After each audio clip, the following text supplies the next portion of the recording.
Hi everyone, welcome to the Kamaya K Ministries channel.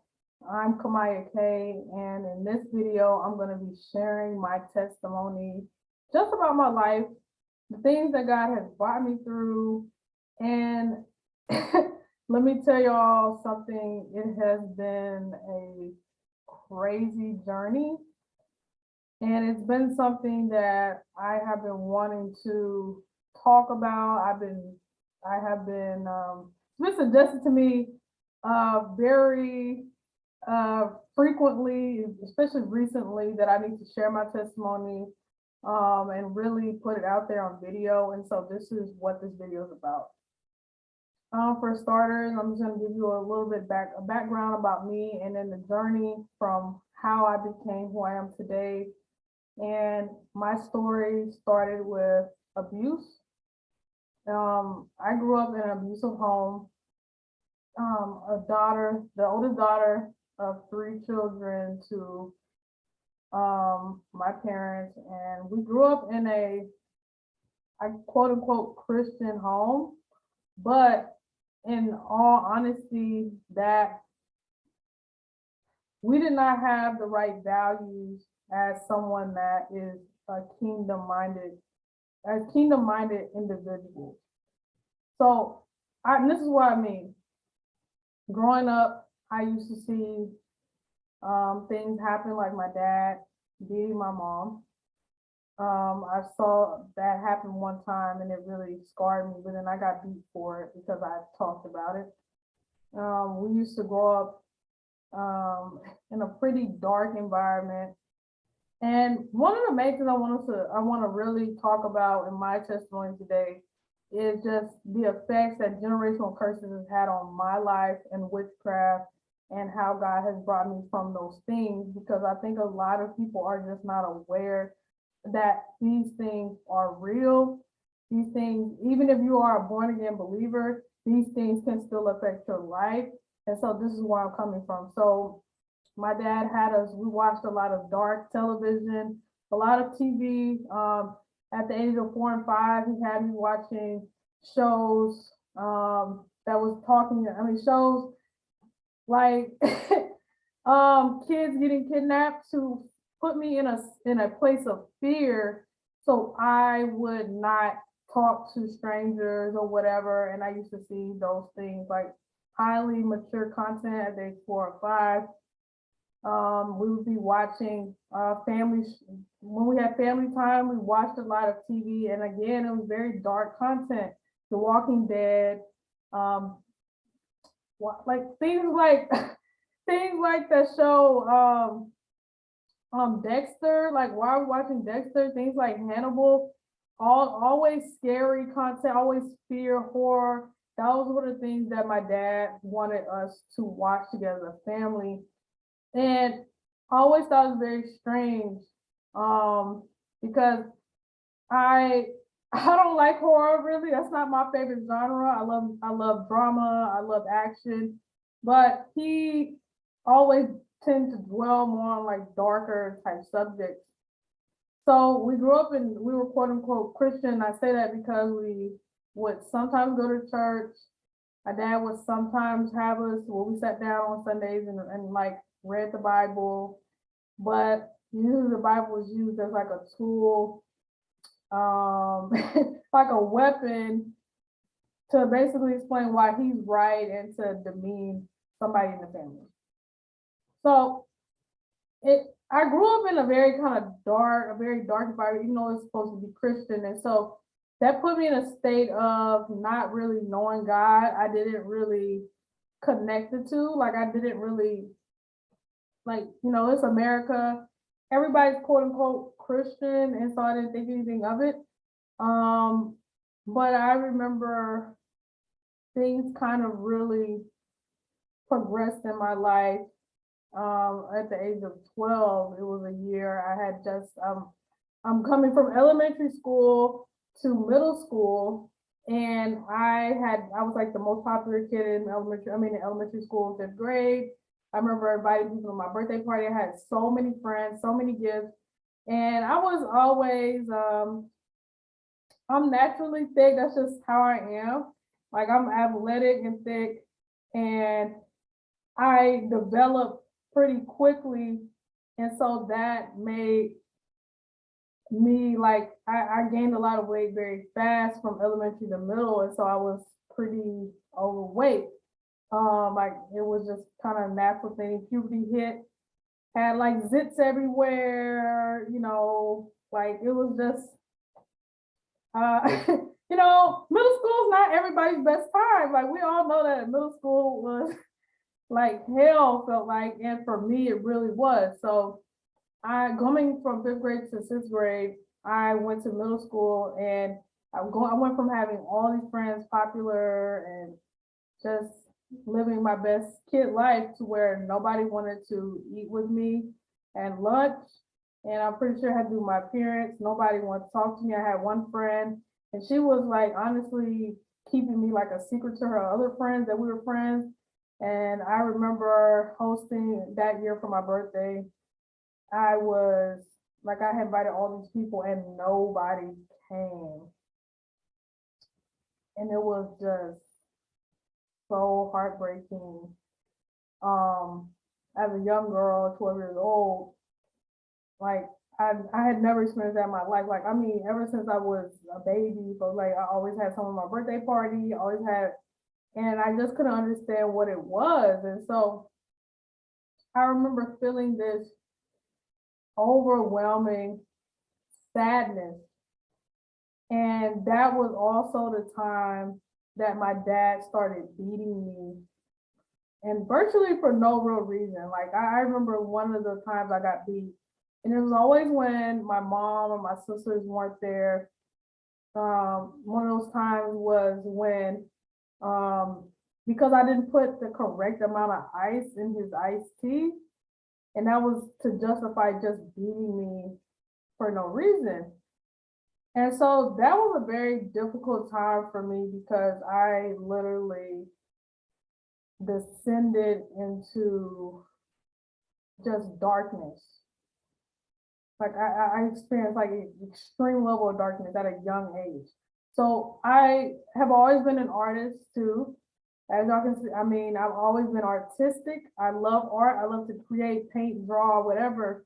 And so that was always my outlet, in that type of environment. And it still is near and dear to my heart. But knowing those things, like I remember me drawing, and the drawings material, like I look back on, I still have a lot of my drawings and my journals and everything from the time. It was like extremely dark material. And so I was a high, I imagine, I think about it now, I was what you call a high functioning depressive person.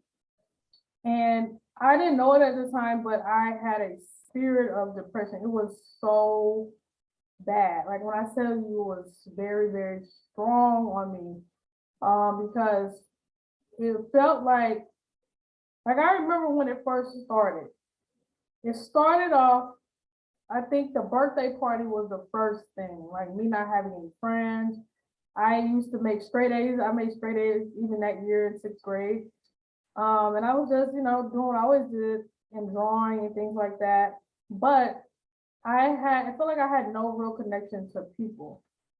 I remember my mom, she was really kind of busy that year, and my grandpa was picking me up from school and taking me home. My sisters, we had like a different schedule because they were still in elementary school, so I would get out a different time, and like I would come home with grandpa, and they wouldn't be there yet because they were still getting picked up or whatever, right? And so it was very hard on me because I felt like I had no real connection to anyone, and the devil isolated me mentally and pushed me into my own level of isolation as well. So what ended up happening is I went from, the trigger was my birthday, not having friends, not gonna have any friends at school, not having connection with my mom, not really having connection with my siblings. And then the only real connection I was having was I was getting beat by my dad. And that really just put me in a very, very bad place. I started to look at myself, and I had what people would call an existential crisis, that 12 years old where I was starting to question, like, what is my purpose, right? Like, what's the point of me being here? And nobody likes me. I'm not like, I'm not pretty according to like beauty standards. I'm like chubby and I have acne everywhere. Like I still have my cheeks, that's just part of me. But you know, like I'm not cute. I wasn't cute at all to myself. I didn't see that. Nobody liked me. I had no friends. My family wasn't, we weren't close. So I felt very alone. I felt very lonely. And so, and I was getting beat on top of that. So I remember coming from that situation, I ended up being like I became like a recluse. So I was already somebody I was used to going out doing stuff and have. I didn't have that, so it was easy for me to reclude to myself because I didn't have people that checked on me. I didn't have that. My siblings were like, they're elementary school, they're young. My parents, they seemed like they were super busy and things, and me, I just felt very alone, and I didn't understand why I was here. Like I literally remember like, what's the point of me being here? Nobody even notices me. And so I started coining like the term, like I'm like the invisible girl. Like I could walk into a room and nobody would notice me. I could go somewhere, I could cry, nobody would check up on me. And so I really took that on and I felt like I was dead inside. And I remember I used to have two cats. They were brothers, S'mores and Pepsi, and they were my closest only friends.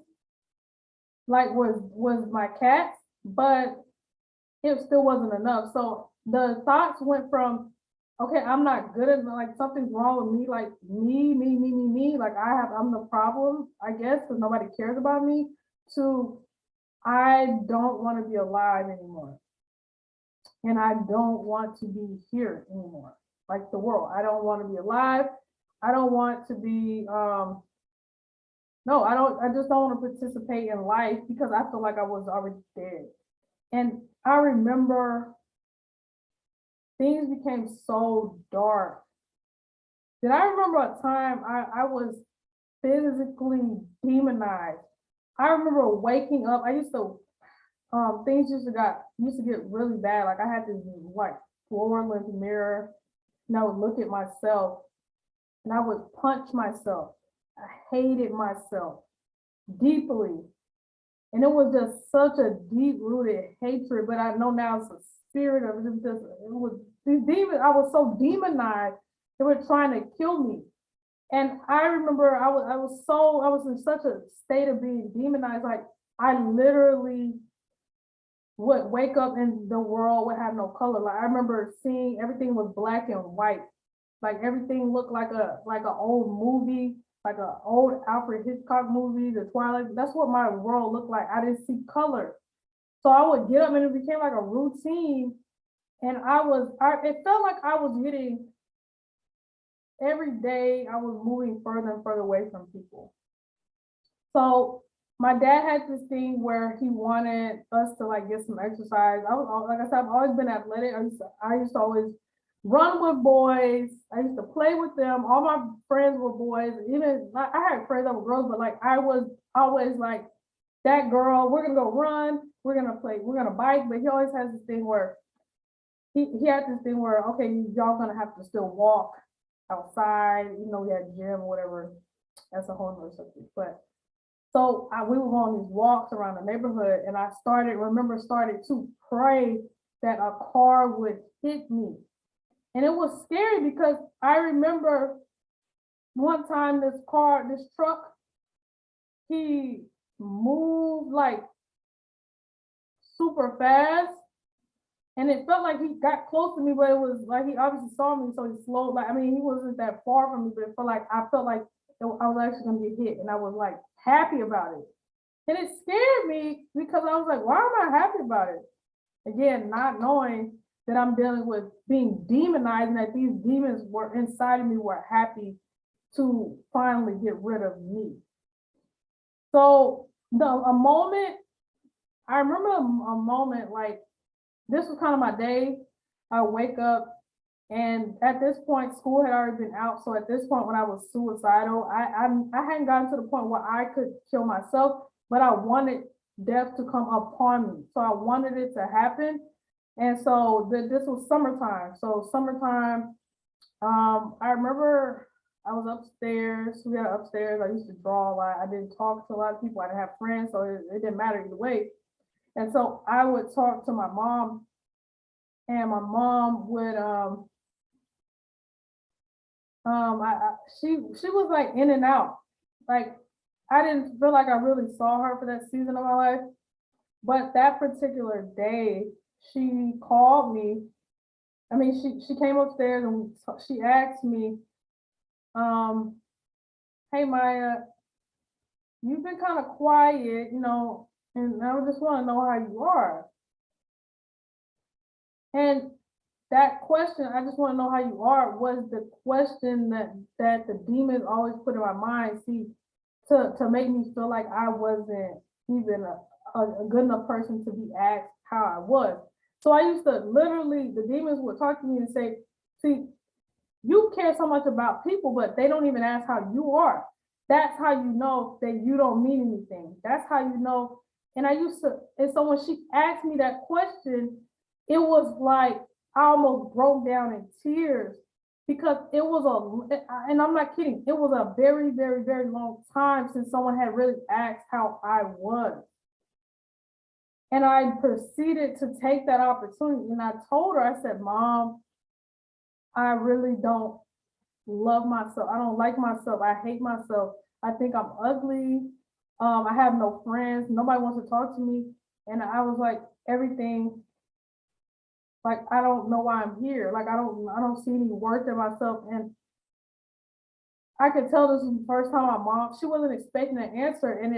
And like, whatever, she was like copying some papers or doing something, that completely stopped.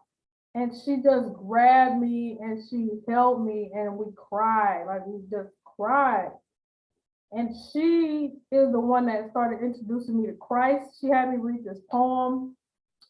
I'm still trying to remember that poem, guys. If I remember, I'll let y'all know in another time. But it was a really good poem just talking about daring to actually, what if we're afraid to be how great we actually are. Like, it was very motivational, very inspirational.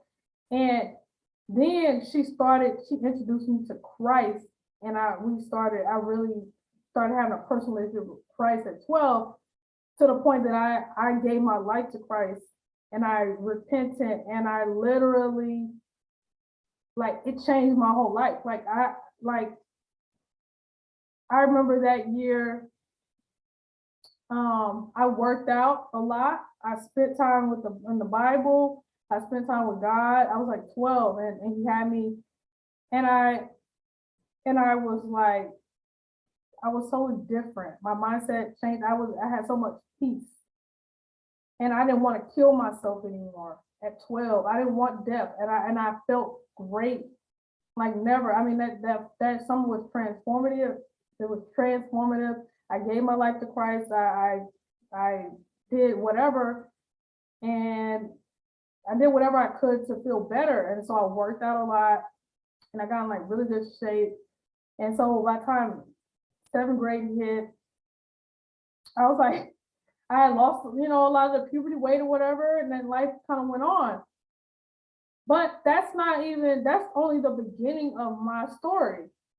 So here I am, 12, and I'm a Christian, and know what I'm supposed to do, and I'm supposed to help save other people, and through lead them to Christ and things like that. And I was just so happy to feel alive again. And so, but I wasn't aware of, like, trying to evangelize as a teenager. Like, I'm 13 now, 12, 13. And it was like a very different experience. So I grew up, and I had like very deep rooted morals and deep rooted values in Christ, because I really was like, God, Christ saved my life. And so I ended up, God, throughout my middle school to high school, like time being in there, I remember God would always put me in the path of some other woman, some other girl, I mean, that was getting abused or went through this. And I ended up I had two friends that wanted to commit suicide, and I almost, I saved both of their lives with the power of God. Like I was the one that found them, or the spirit told me, and I let their family, like God used me to help save the lives of two other of my classmates. One was a really good friend of mine. She was a girl, and the other one was a guy, like my ex, little puppy love boyfriend, whatever. And it was like, I know that God called me. So we fast forward, I get into my teenage years, end of my teen years. I go into the military at 17, and I'm going to college, and I continue on, but I never really understood the whole like purpose of church, because I always felt like me and my family throughout this time, we went and visited different churches, on like the two main holidays, Easter and Christmas, and that's a whole other thing, but yeah. So like, but we were always just trying to find a church home, and I never had that experience. So I remember going to this mega church, and I used to go there. I went there for a couple of years. My mom worked there, and it was like,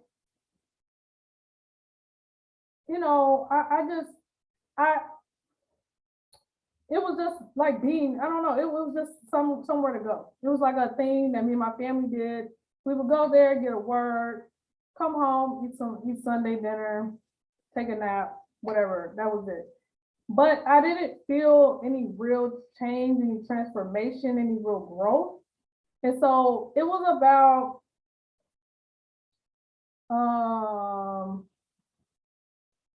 I'll say, okay, all that's happening, and I feel like I still have a very strong personal relationship with God. I always have. Since then, since I told you about me at 12 when I gave my life to Christ. So I come out of the military, I'm in college, and I remember this is a day that I'll never forget. It's Mother's Day, and my dad, he actually, a little story about my dad. My dad's he wasn't a very happy person, but he loved to celebrate like holidays. He loved like family orchestrated events, like big family events, so like cookouts and like family reunions. He loved that type of stuff, especially if he was hosting it. So this was a time, but even before I even get to that, our family was extremely dysfunctional, especially on his side of the family. Like his side of the family, like, I mean, extremely dysfunctional, arguments every holiday season. My grandmother, who I don't talk to anymore, like literally just, it was always so much drama. And that's why I said I'm talking about this from the place of like generational curses. Like I grew up watching so much dysfunction. I seen my dad put his hands on my mom. I got beat. So it was just a lot of things I saw, and I just was like, once I got to know Christ, I was like, I don't like any of this. This isn't right. But we were still participating in it because that's what my dad wanted. My dad wanted more than anything to be accepted by his family. But his dad, my grandfather, who I never met, he used to beat the entire family as well.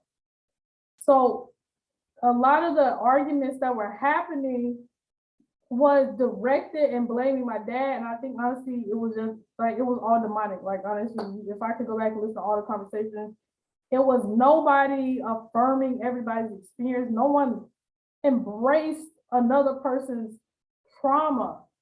everybody pointed the dagger or the sword or the gun or whatever at each other. And everybody fought within the family against each other, not banding together to help heal together, but banding together to fight against one or two siblings or this one or that one. It was like always crazy. So at that time, my family wasn't like, my dad's side of the family was not close. Like I hadn't seen them in a while.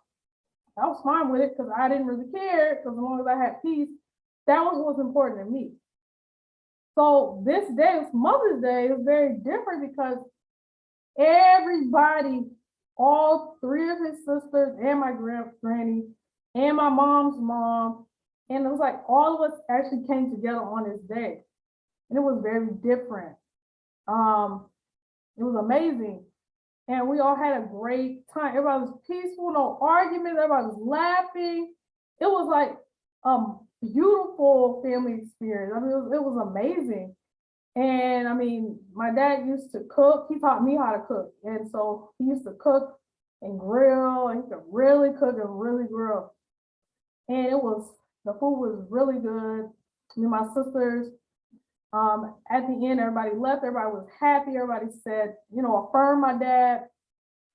And not knowing, this was a life-changing day, because literally I remember I'm upstairs, me and my siblings, we were spending time together. We always do, watching movies or whatever, drawing together, things we've always been doing. And my mom comes upstairs, and it's weird because we didn't hear anything. My mom comes upstairs and she says, guys, you guys need to start praying because your dad is passed out and he's not responding.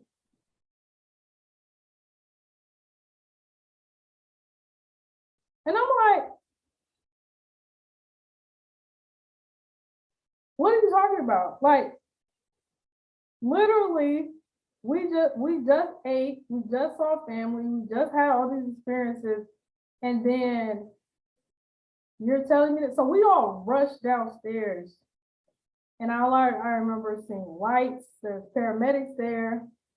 My dad's like laid out on the floor, and he's not breathing. When I saw him, and like automatically, I was like, oh, he's already dead. But I could tell my mom, it hadn't set in her mind. So she said, we need to pray. So I prayed. And I prayed a prayer of, Lord, let your will be done. Let us be able to come out of this and do this, that, and the third. And I remember, like, I was looking at, like, I saw him, I was like, this man is dead. He has no life in him. Like, I knew it. He didn't breathe.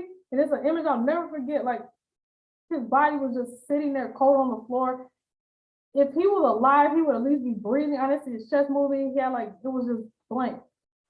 And the paramedics basically was talking to me.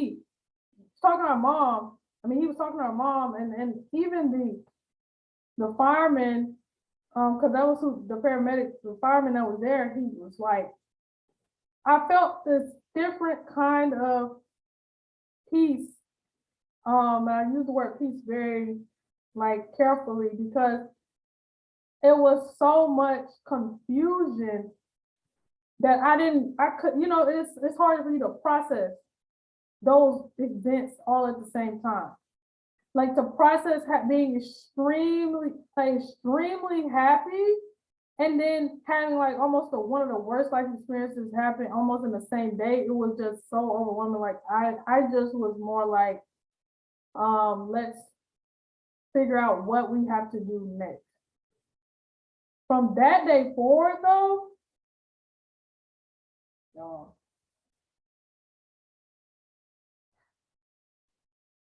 it was like all hell broke loose in our lives, my life. So let me tell you a little bit of something about that experience too. I've been prophetic for a long time. God I remember when I was young, I used to watch a lot of animated movies and stuff. I was an artist. I'm an artist, and I love to just I love all that. And so when they came out with the Joseph, like King of Dreams, and like the Prince of Egypt, and all those movies about DreamWorks, like I was extremely like attached to the movie because it was the first time I saw my belief system so well animated, and it was biblical, like it was on point. Still amazing to this day. I still can watch it as an adult. But when I saw Joseph the King of Dreams, something in me, I prayed that night, God, I want to have these gifts of dreams. And so God, I mean, my whole growing up, I always could see things spiritually, and I could basically prophesy. I know what was gonna happen. Like I knew that's how things kind of happened. I always knew. And I remember it was about a year before my dad passed. Me and my mom had a conversation because it was like I told my mom, like me thinking about, because like my youngest sister, she's getting ready to graduate high school. That means they were gonna be empty nesters. And knowing my parents' relationship, something about that didn't sit well with me, that I was like, there's no way that the both of them are gonna survive in the house together by themselves. I just knew it. I knew it. And so I remember having a conversation with my mom about a year before. I don't even think it was a year. It might have been 6 months to a year. I'll say 6 months to a year before my dad passed. I said, you know what? Honestly, I said, Mom, when I see a vision of my life in the future, I said, I don't really see my dad in it. She said, what do you mean? I said, I think about like having children and be married, and we haven't, like my sisters and I haven't, like we all have our families, but I said I don't see him in it. If anything, I was like, I don't see him being a part of any of those things. Very strange, because even though my dad was a class A, like narcissist, he was always at every event that we had, because that's, he wanted to keep up the appearance, but he was there. So for him not to be a part of like events like my wedding and things, and that's me, I knew in my spirit, I was like, I don't see that. I said, I don't see it. It doesn't happen. It was so crazy to me that I said that, and then the months leading up to it, to his actual death, I felt this dread. Like I was in grief already. Like I was sad. I was trying to, and me and my mom were both sad. I said, I don't know why we feel like this. I said, maybe, because Tata's getting ready to graduate and leave. I stayed in town, went to college, and I was like, my other sister, she went to school out of town. And so I felt maybe that's what we were grieving, but it felt very strange. And that was my introduction to the way, like, to really the prophetic, my introduction to spiritual warfare. Because when I say all hell broke loose after my dad passed, I'm talking about all hell broke loose. I moved back. So I moved out of my parents' house when I was 18. After I came back from the military, my dad, I know this now, he manifested on another level during a family vacation I'd never seen in my life. And he hated me for it, because I was the one that stopped him by praying and confronting his demon on the spot. I didn't even know what I was doing. I just walked in the power of God, and I had boldness, and God gave me the spirit of boldness and courage during that time. And I confronted him and just told him he was wrong. And I knew that he would be kind of after me, because my dad, like I said, he beat me. He used to kind of do all the sly stuff to me. And so I moved out of the house at my parents' house when I was 18 years old. And I went and I stayed in a college dorm. I didn't have to, like I was going to school in the same city, but I needed to for my peace. It was like literally 3 months before my dad passed. I was about to get my own apartment, but some told me, God, now I know it's the Holy Spirit, told me to go move back in my parents' house, because all hell was, I was like, when my sister leaves, I had this feeling like my mom was gonna die or something. I don't know. I just had to feel like that was gonna be hell. Like, and I need to be there to keep the peace. So I moved back in. The day, this is how crazy this ended up happening. The day that I was going to move into my new apartment was the same day that my dad passed away.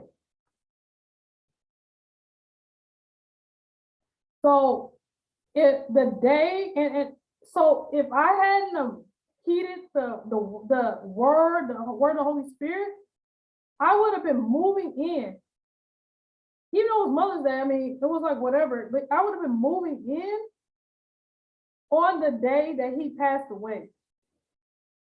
And I wouldn't be able to break my lease and be there for my family, but I ended up doing it. But when I tell you, I suffered so much hell when my dad left. It was like, and this is what I mean by hell, all hell broke loose. I started having the worst nightmares of my life. When growing up in such a demonic place in like a home of darkness, I used to have dreams all the time, and I used to have nightmares constantly. That it was normal for me, but this type of, and not knowing, I didn't know like I know today that a lot of those nightmares, all that was an insight into what's happening spiritually with me, and it was like, oh, y'all. When my dad passed, I had never experienced nightmares like I did being in that house. I had so many dreams of somebody trying to break into the house, people breaking into the house, people coming to chase and kill us in the house, me hiding in different rooms, trying to not get killed, not get stabbed in the house.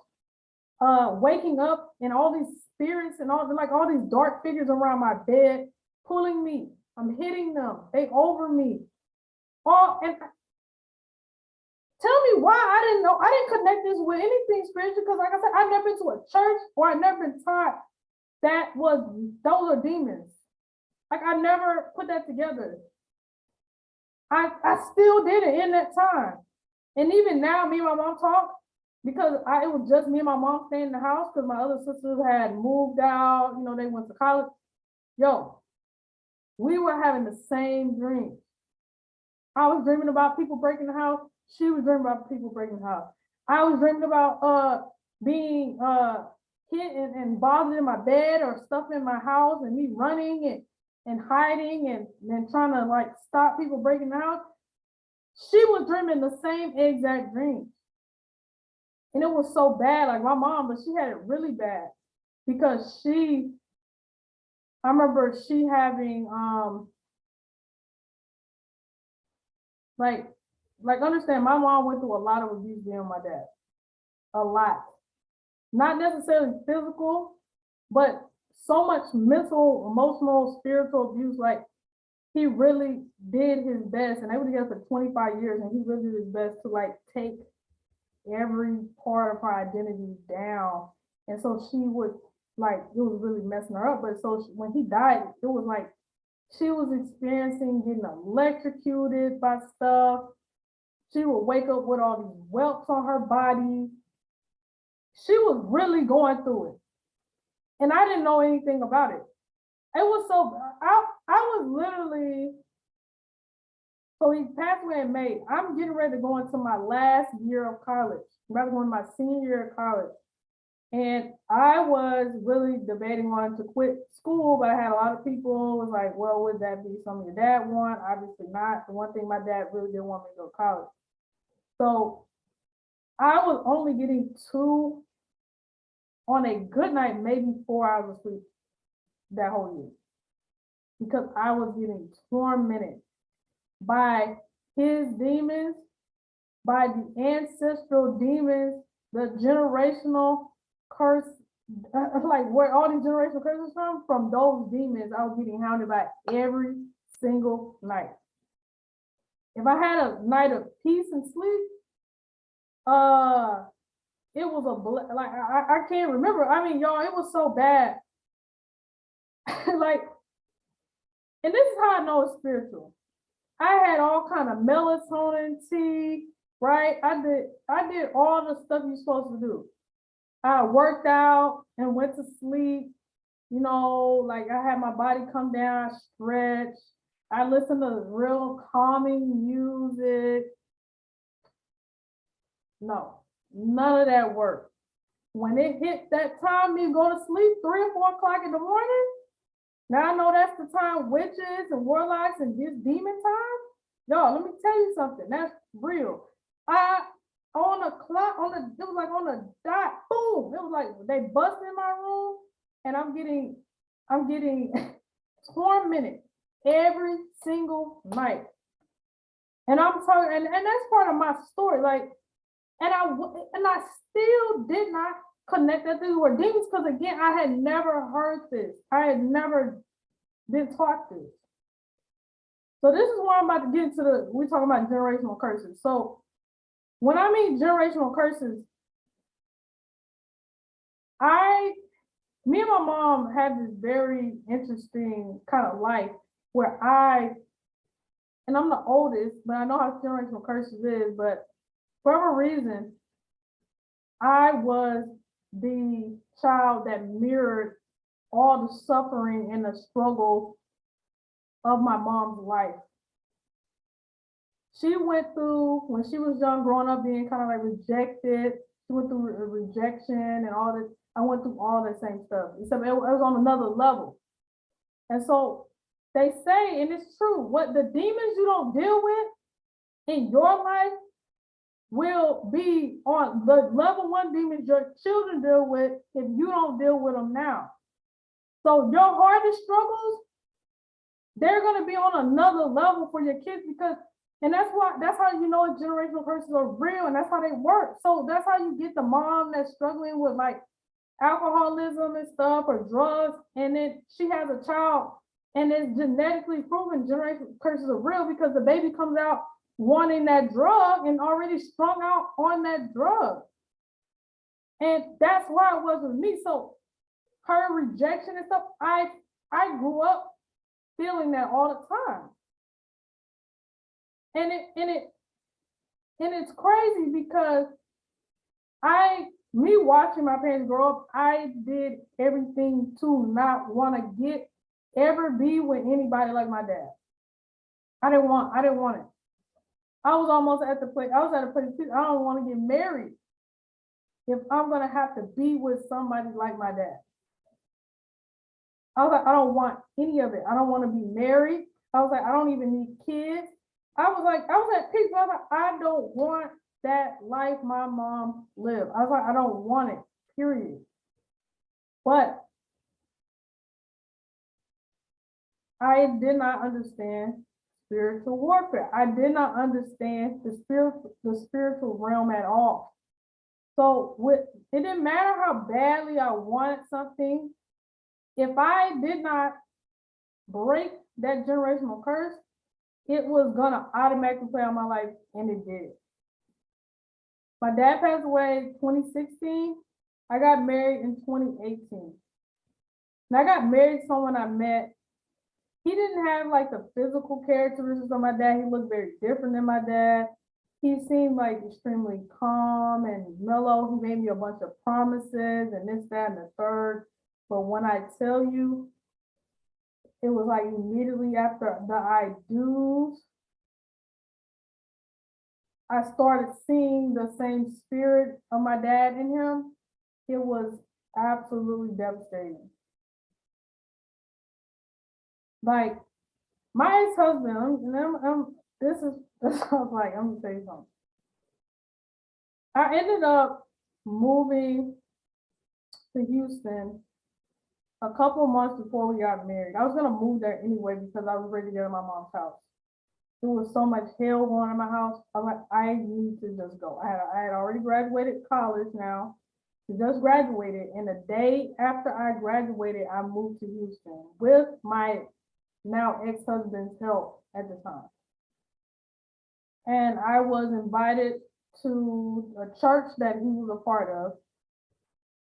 and they were Sabbath keepers, and I thought it was very intriguing because ever since I was 17, I read the Bible on my own. I didn't even, because I never went to church. I have a real relationship with Christ. I knew about the Sabbath when I was 17, and I was already trying to keep it. Like I would literally not do homework, not work out on Saturdays, period. And I would just chill, spend time with God, watch movies. I wouldn't do anything, and I embraced it. So when he said that, I was like, oh wow, like this is amazing. Like I didn't know anybody else really knew what it was, because I know that it said the Sabbath was on the 7th day of the week. The 7th day of the week is Saturday. It's not Sunday. And so when they said they kept the Sabbath on the 7th day, I was like, oh wow, that's amazing. I'm interested to know what they're about. So they had a church in my hometown, Shreveport, Louisiana. Shout out to Shreveport. And that church had a sister church in Houston. So it was like perfect. I was like, oh, well, I'll just literally carry on with the same teaching or whatever, right? Let me tell y'all something. And I say this because I don't know who I'm telling this testimony for, but let me tell y'all something. You have to have spiritual discernment at all costs. If I had to pick only one gift that God would give me, and I have many gifts, and I'm thankful, but I got to make good on them, because much is given, much is required. But when I tell y'all that if I had to pick one, it'd be spiritual discernment, it would be spiritual discernment. Because what seemed on the surface like it was a church, and they were like, there was a lot of zeal, and they loved God, and they were going to do things according to the Bible to the T. In all honesty, it was a cult. And I'm going to be honest with y'all. Most of these churches are cults. I heard from one of my favorite preachers, Stephen Darby, rest in peace. And he said that a cult is when the pastor has revelation, and his revelation now becomes law. It becomes scripture. And he makes, and that in itself now it becomes a religion. And they make his revelation into law and his revelation into religion. And what the Bible doesn't even call sin, they have now made up certain sins. And that's what I was under. Like, that's what I was dealing with. And so, like, I'm talking about generational curses as well. So my dad was a textbook narcissist. I know that now. I never knew what it was, but my dad also he was very bipolar. He had multiple personalities. And I know this because my dad would switch. He was like hot and cold, like really. He would go from laughing and joking to, angry in a second. And I used to see it. So it was like growing up with my dad, I always felt like we had to walk on eggshells. And I carried this spirit of perfectionism, because that's what he demanded just to survive. So, and with him and with people like that, you can never please. There's nothing you could ever do in your life to make them like, when I tell y'all, if you're dealing with a narcissist, that's a real spirit, y'all. They're talking about narcissist personality disorder. Yeah, because it's a demon. A different personality is a demon because it's a different entity. That spirit, and there was another minister, she said, and I love this, that you can basically quote like a narcissist spirit as like the bride of the devil, like the bride of the beast. And it's true, because narcissism is honestly just witchcraft. And this is how I'm gonna show y'all how. And we're going like more study about it, but they do things to change your reality. They do things to alter your mental capacity to change, like, and witchcraft is basically anything that goes against the word of God. Honestly, when you're going outside of the will of God, it's witchcraft. That's very simple, and that might seem too broad. Okay, well, we'll break it down a little bit more. So, like, anytime something is attempting to alter another person's destiny, that's witchcraft. That's something you can bet on. So anywhere there's manipulation, intimidation, domination, it is witchcraft. And I'm telling you this because I grew up in it. My dad would do stuff to my mom, like he would do something wrong. He would do something wrong. And she could do something like, let's say she dropped a pin. He would take that little mistake and make her feel like she was the worst person in the world because she dropped a pin. Not knowing all of that is the spirit's attempt to distract the individual from the real things that are going on behind the scenes that they're doing. And I've seen it all the time. So, I didn't understand it. And I just was like, I don't relate to evil because I don't think like that. But when I tell you, my ex-husband was exactly like my dad when it came to stuff like that. That's what I mean when I talk about generational curse. I end up walking into a smooth, clean trap. And again, you're thinking, well, you're a Christian. You didn't pray. You didn't ask God for insight on this. I did. But let me tell you something. It was revealed later on that the voice I heard was not from God. And I'm going to explain that now. I'm going to explain that. I'm getting to it. But I'm telling you, and I say this for real, if you come from a dysfunctional family, if you come from a family, and I'm going to just tell you, almost all families have something. It normally has something, like something that all the families, like if all the sisters, all the women in the family can't get married, if all the men in the family can't get a job, where they always going to jail, if the kids always get pregnant outside of wedlock, or they always have teenage pregnancies, or if you're dealing with everybody in the family got hypertension and diabetes and high blood pressure, y'all, those are generational curses. Like that, those are generational curses. As I said, almost all families do because we're born in sin and shaped in iniquity. But that's why I say when you have to understand what happens when you are born. Normally, the way generational curses work is like one family member was engaged in some type of witchcraft, some type of covenant agreement, there was some type of evil covenant made, whether knowingly or unknowingly, and it set the course for the destinies of the rest of the family's lives, the rest of the descendants. And the Bible talks about that. He said he will visit the iniquities of the sons unto the third and fourth generation. That's just God. That's just basic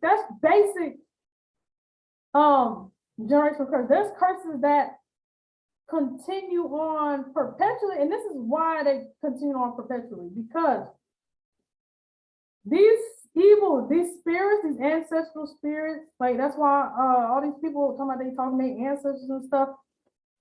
Y'all talking to y'all family demons. You're right. Yes, y'all talking to them, but you're talking to masquerading spirits that are really from your family history, and they're trying to make sure you continue in that same path as your ancestors and continue in that generational curse.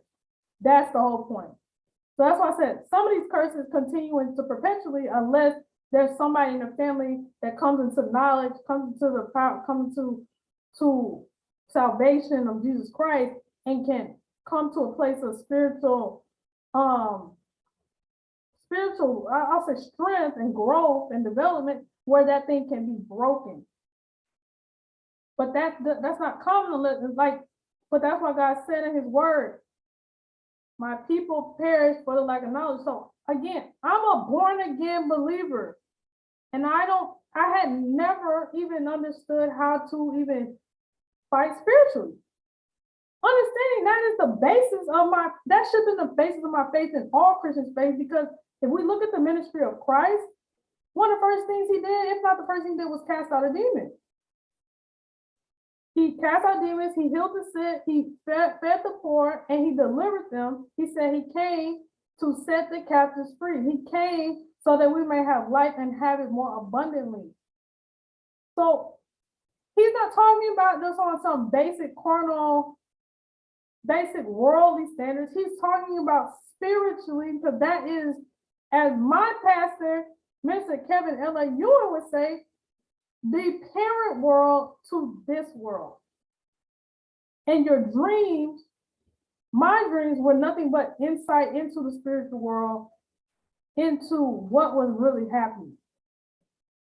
So my mom, there was a curse that was forged between my mom and my dad. Understanding this too, my dad was a cheater. My dad, and I say this, there are things that I still don't know about my dad. My dad's dead. But I know in my spirit, he did way more than he said he did, because the way he operated things, type of stuff he said, the very dark, demonized, demonic, sadistic person who allowed himself to be a vessel of darkness. And I, as his daughter, when he died, those demons came straight to me. So I used to have all these dreams about my dad, and he's trying to tell me this and tell me that. But understand, me and my dad didn't have a good relationship like that. The last couple years, I'll say the last year that he was alive, that was about as amicable that we had ever been, and as peaceful, because I was living away. And at that point, my dad missed me, but I wasn't going to come home. And we record, like we watched movies, that was it. We didn't get into any details, we didn't do all that. But I'm telling y'all that this stuff is real. So this is the thing, I'm telling you this because if you have people in your family, and I understand what's happening too, the way the devil's working is that he's using a lot of our men. There's so many fatherless households where a lot of people, they don't even know what kind of curses they need to break, because they don't have the other half, especially the male side of the family, where the bloodline curses especially continue through. They don't have them in their lives. So they don't even know their dad. They don't know what type of stuff he gets into. And it does not give them, it's furthering the plan of the enemy to keep the devil's victims in ignorance to what they have to break. But God can reveal it to you, and you can get it broken. So at the time, I ended up marrying someone with the same spirit of my dad, this narcissist, abusive spirit. His husband was extremely demonized. In the church we went to, let me tell you something, that cult did nothing but make it worse, because it was getting to a point where things in my house was like paranormal activity when I was married. My ex-husband, I saw a change in him. And it really wasn't a change. Like I said, when the I-do's were done, his true mask came off that he had put on. It was revealed to me that he married me just so I could take care of him. He actively deceived me. He did things. So again, that's witchcraft, because a narcissist, all they do is practice manipulation. They practice trying to paint reality to favor them versus what's true. And they do their best to make their victims almost go crazy, because I almost went crazy. I almost lost my mind. Like my mom, same thing. They do their best to make their victims not to see the truth for what it is. And I'm telling you, that spirit of witchcraft is extremely difficult, because what was happening, and I already had my personal relationship with God, I would be telling my pastor, my elder, my bishop, I'd be telling them about what's happening. But because they also practice manipulation of the scriptures, they also had a spirit of religion where they didn't really have a true Holy Spirit. They had no true understanding of spiritual things. So I would tell them things and they would give me worldly advice.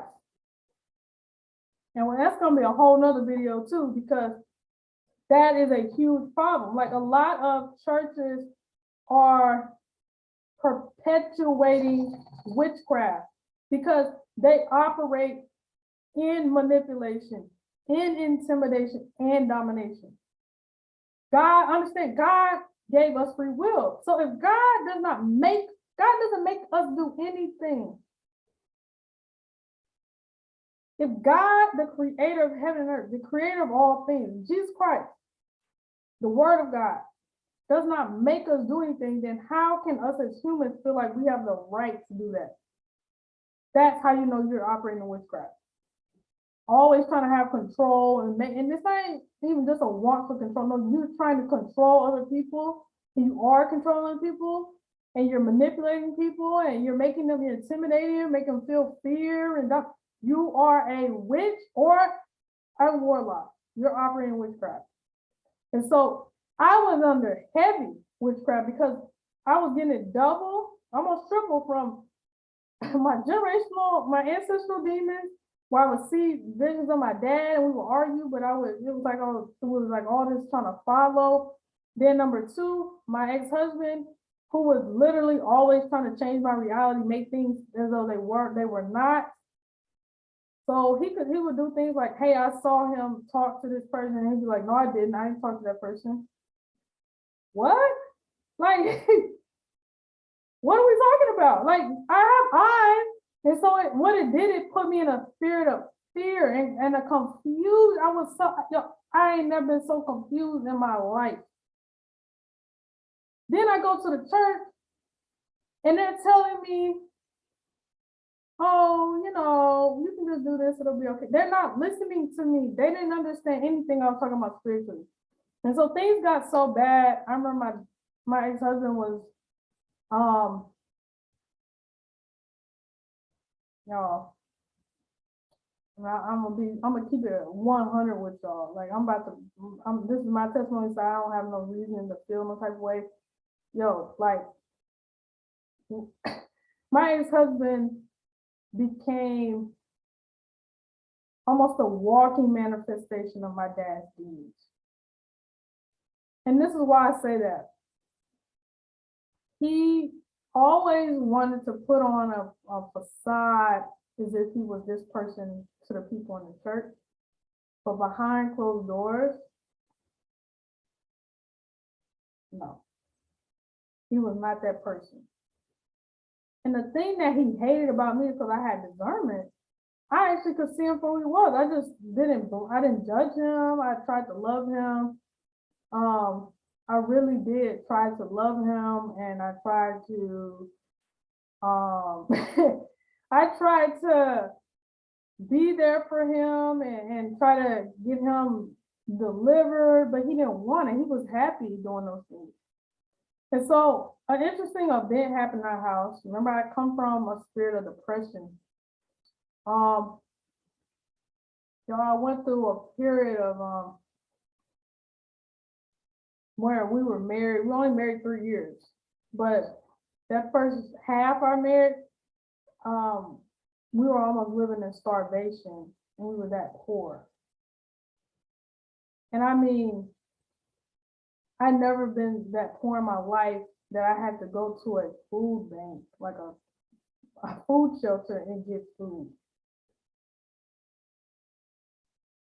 And he was fine eating whatever food I had, and there were days that I wouldn't even get a chance to eat almost anything because he would eat almost all the food. Right? I remember, so as I was saying, y'all, I come from, so remembering my my experience with childhood depression, I remember, so us being in that type of marriage, yo, we were not having sex like that. And I'm like I said, I'm gonna keep you 100 with y'all.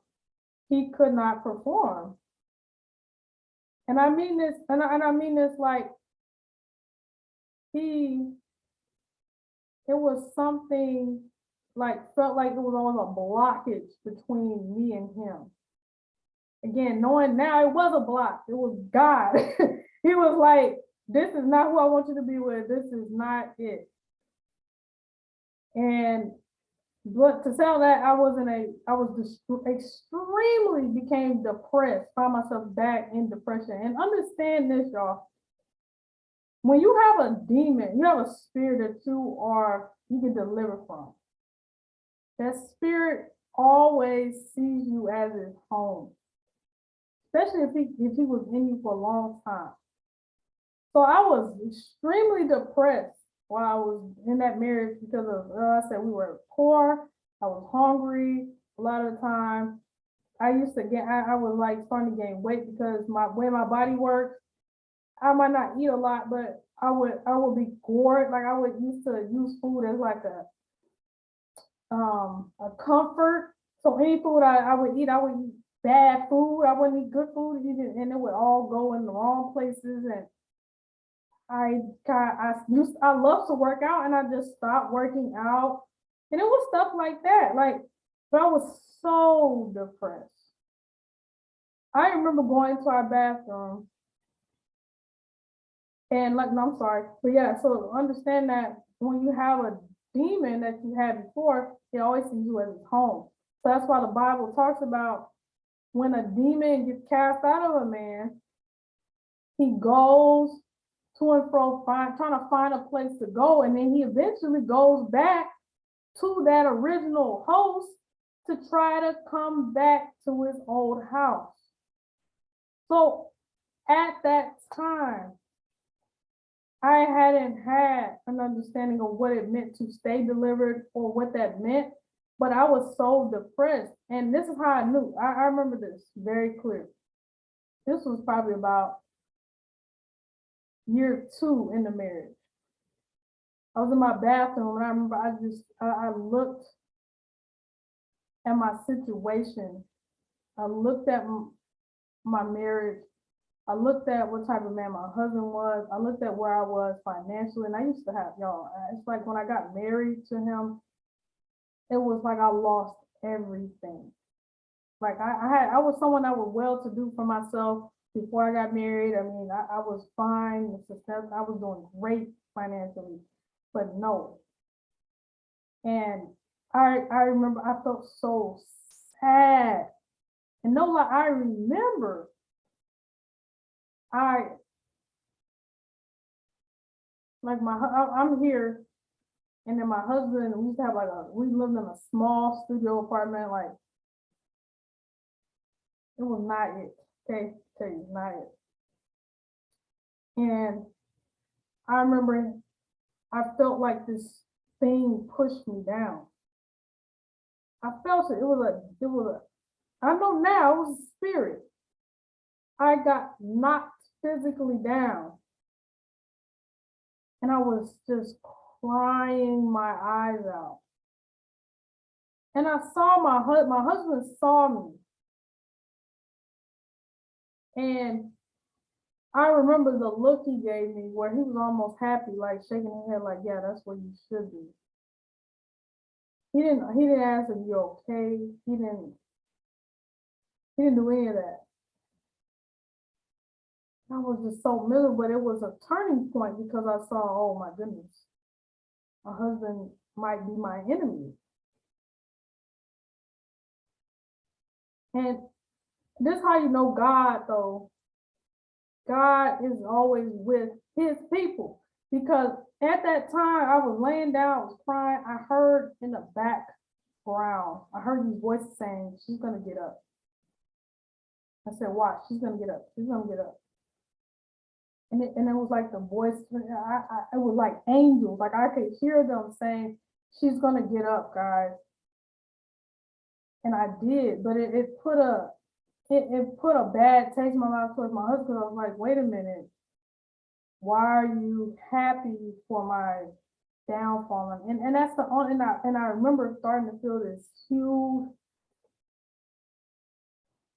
huge amount of fear, y'all, because that's the type of stuff my dad would do to my mom. And it's a blessing. Let me tell y'all, it is a blessing of God that my mom is who she is today. We are happy to have our podcast, Overcomers Club, where we talk more, like we talk fully about our stories and things, but she has come so far. For her to be sane and whole and it is nothing but God, because my dad used to put her through hell, and that's what was happening to me. So these generational curses are so real. They were playing out actively in my life. I was watching them play out, and it felt like I had no control. And because I felt like I had no control, I had to, that was year 2. So year 3, the temperature just went up that much hotter. I started finding things out about my husband. God would lead me, I clean my house and things. And I just start finding things that he had, things he bought without me knowing, and talking to people that I didn't, and all this. And it was like, I was so stressed out, y'all. My hair started falling out. I was missing periods. I was overweight because I was so stressed out and things, and I was just like not sleeping well, and I felt like my health was just taking a nosedive. At the time, I was working 2 jobs, eventually working 1, but that job was really terrible. But I remember back in high school, I had my first panic attack. And every couple years, things would happen that would really kind of put me in a place of panic, and I would have a panic attack. And which they tell you all that psychological, and yeah, it is, because it's a demon, because that's a demon for sure. Because it feels like something was just like something did this to my chest and was just holding my chest, and I couldn't breathe. That's the feeling I have. My heart would be pumping so fast, and I felt just this overwhelming, God, when I say overwhelming amount of fear, like I would have to do everything just to think anything positive, because I'm feeling like, even though I know at that point I was having a panic attack, it still felt like I was gonna die, because it wouldn't let me breathe. I felt like I couldn't take a deep breath. So at this time, year 2, where I used to have panic attacks every 2 years, it started to come in increments of 2 months. Then it started happening in increments of 2 weeks. And that's how I knew something was extremely wrong, because it sent me to the hospital. And I remember being in the hospital, and it was COVID, during COVID season, and I couldn't have any visitors, but I remember my ex-husband he wasn't that worried to try to come see me. He said, hey, you know my number, you know where to find me. Like, he says that, like, but I remember feeling again just this fear of like, man, here I am back in a situation like my dad, but worse. I know the scripture. I can't just get out of this marriage just because I want to. I'm bound to him. But what a good God we serve. So this is going from year 2, then year 3 hits. Baby, let me tell y'all. I had a guy friend I was really close to. We used to work together. He and my husband were close. I mean, they used to hang out and stuff, and like we used to take him back and forth to work. We and him worked at the same job. And him and my mom were like my only connection to reality at this time. The church, the cult I was going to, had me in so much delusion. Again, this church had blown the Sabbath day up so much that we're not even doing the main ministry of Christ. There's nothing wrong with you keeping the Sabbath, but they made things that weren't even in the Bible like sin. They were making things like, again, Jesus came and he said that Sabbath was made for man, not man for the Sabbath. So things they were just like making things out of control. But one thing that struck me as an issue, like, wait a minute, that this is not what it seemed like it was. This is not a real church to me, because I didn't see anybody growing. It felt like, and that's what I always look for. That's why I said I've always had my own personal relationship with God, my own personal relationship with Christ, especially since I was 12. And I know what it's like having the Spirit of God, because it's helped me be instrumental in helping to see two of my friends get their lives saved when they were getting ready to kill themselves. And I was not seeing, like it was crazy because I wasn't seeing growth. Like when you come to a ministry, church is supposed to be like a school.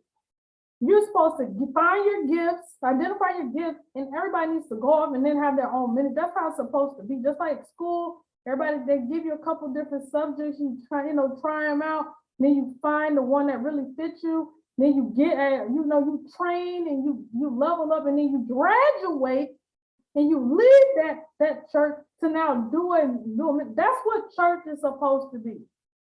Not a house of people that's sitting there in their own social club for 20, 30 years and nobody has done anything. But that's what it was. So I started to see like nobody was growing.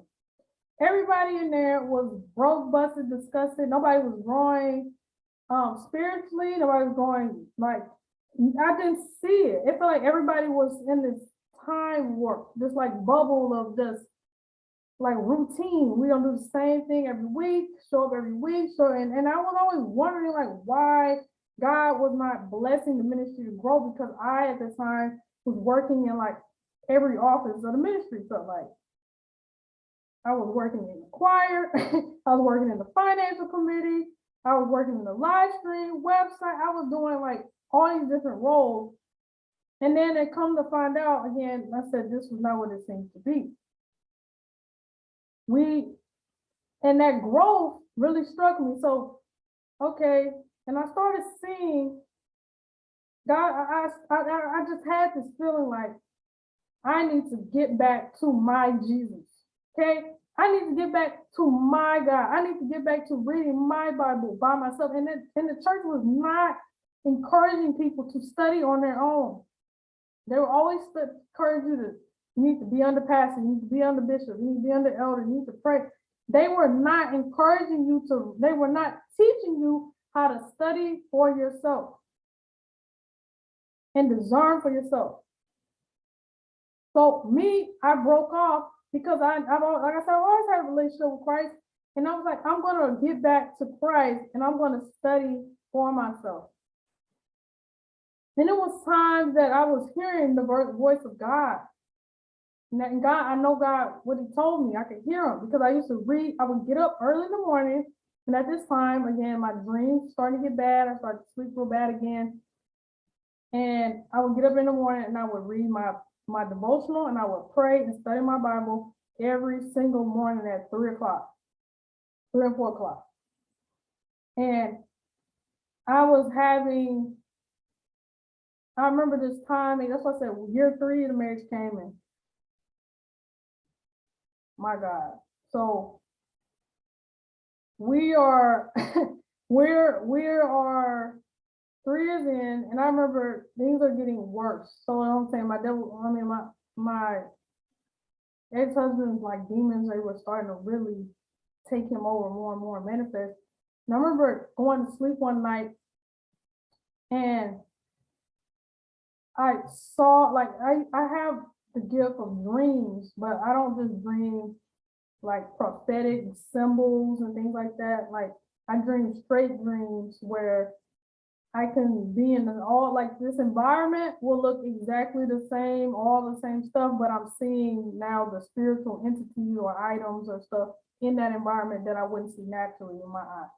So I went to sleep, and I'm seeing in this dream this black hand comes out of my husband's, comes out of his body and lifts my nightgown up and was going to get ready to try to touch me inappropriately.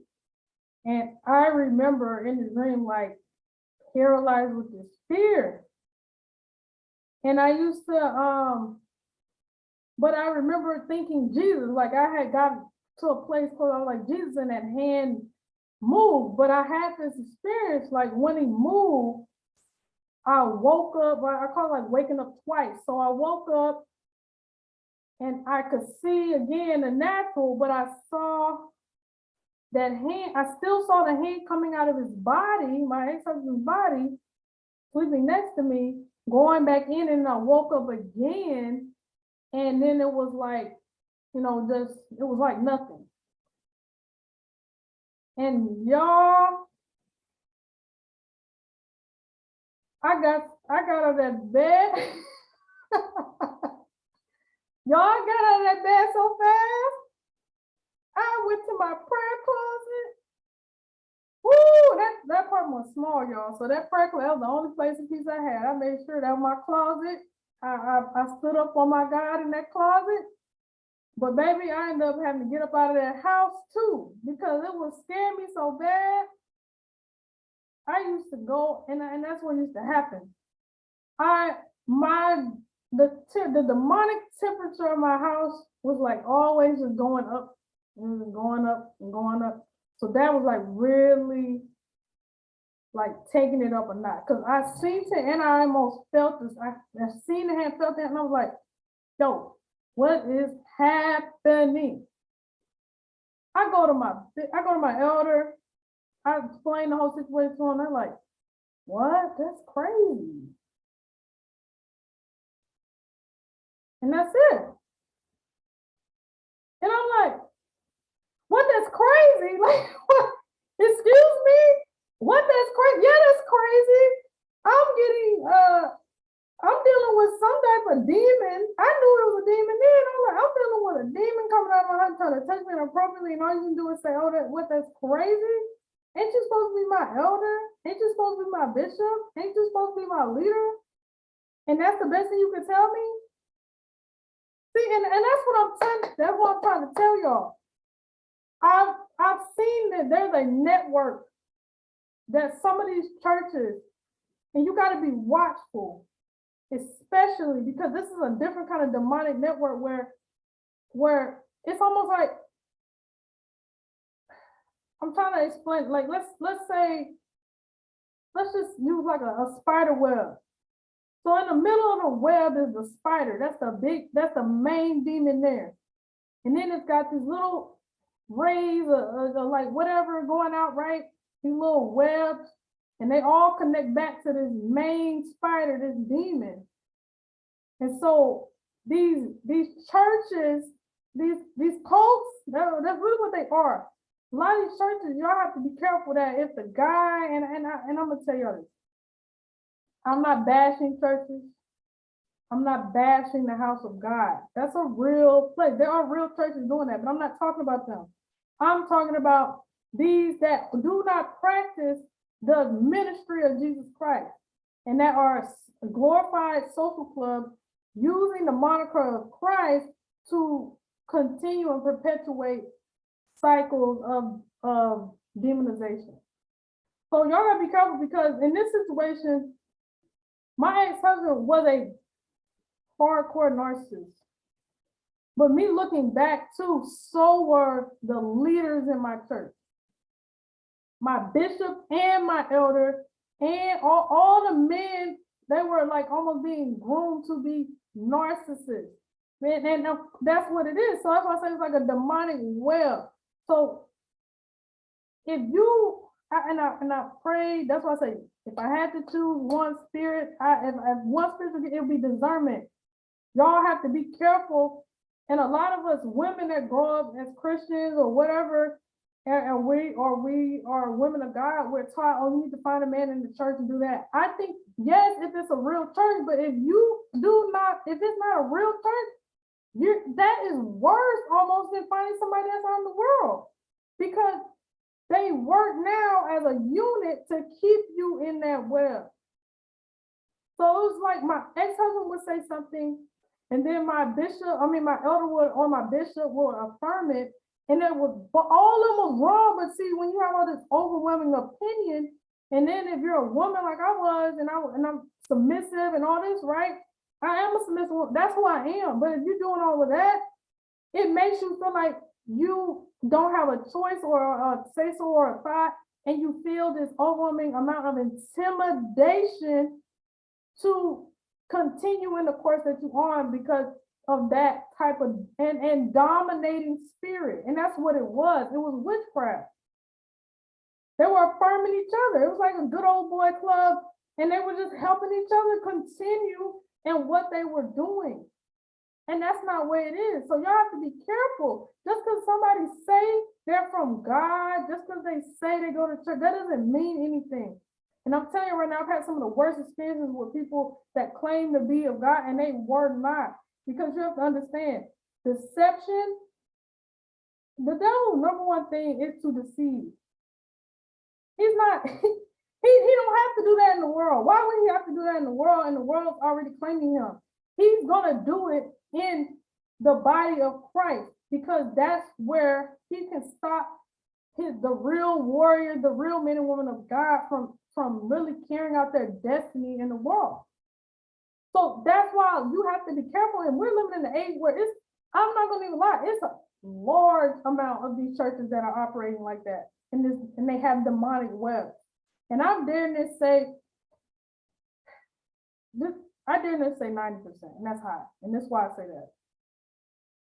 If your church is not practicing and teaching you intercessory prayer, deliverance, spiritual warfare, if your church is not teaching you any of those things,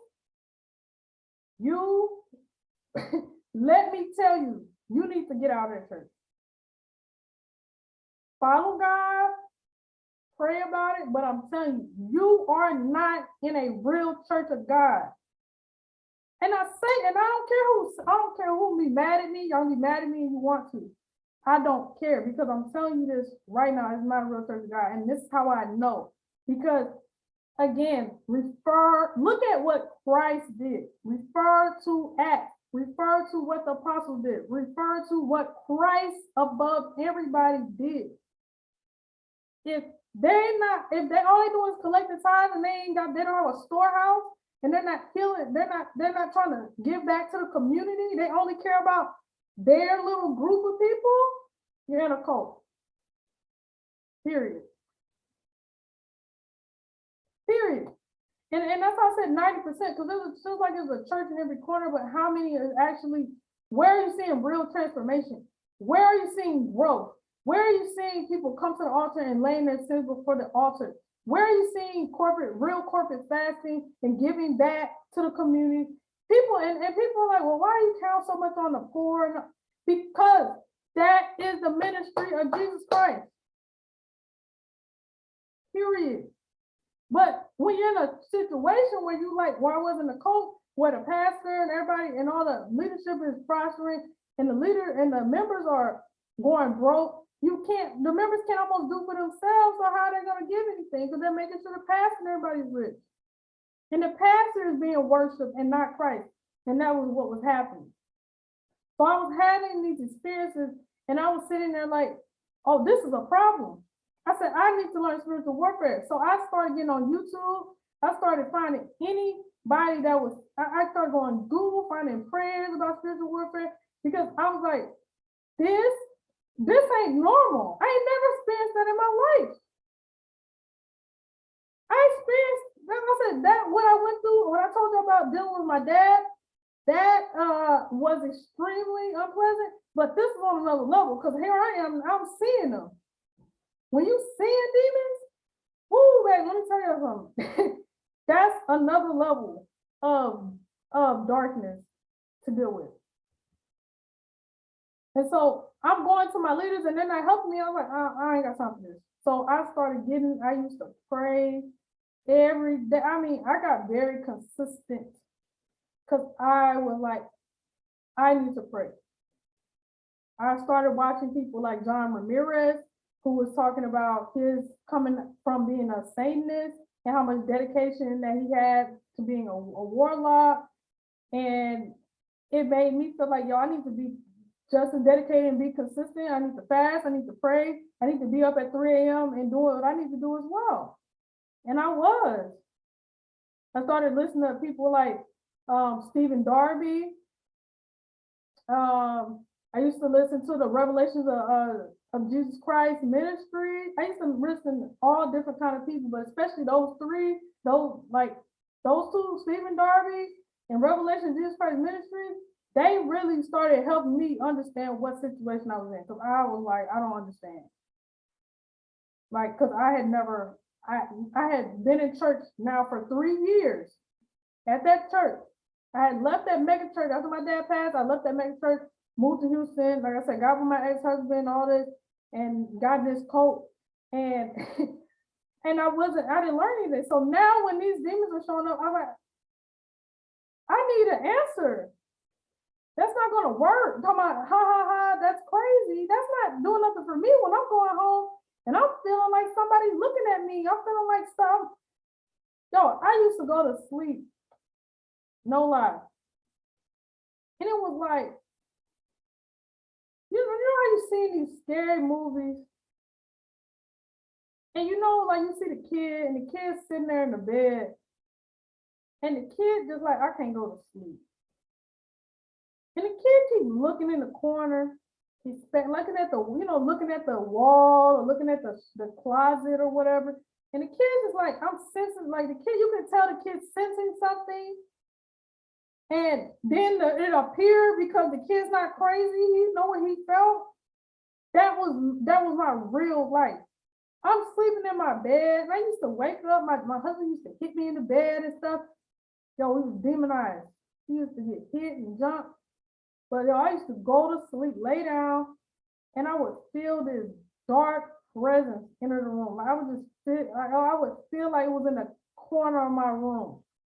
Right where I had a door, like right behind my door, I used to feel like this dark just staring at me. And I couldn't go to sleep. Yo, I couldn't go to sleep. And then so I'm learning, right? But my environment is getting worse. Like, so this is another thing, like there are monitoring spirits. So yeah, there was a demon that was monitoring me. So if the devil's plan is to really kill you, like the devil's plan was to kill me in that marriage, and I'm gonna explain why I say that too. Anytime you're getting ready to start learning about spiritual warfare, or you trying to get your life right, you are just learning it, you're automatically entering into war, and things in your life, and more likely than not, are going to get worse. Because the devil's like, oh, no. She learning what? Oh, we need to go ahead and get rid of her before she figure it out. And that's what happened. It was like the more I was learning, the worse my situation became. So things were progressing. Really badly.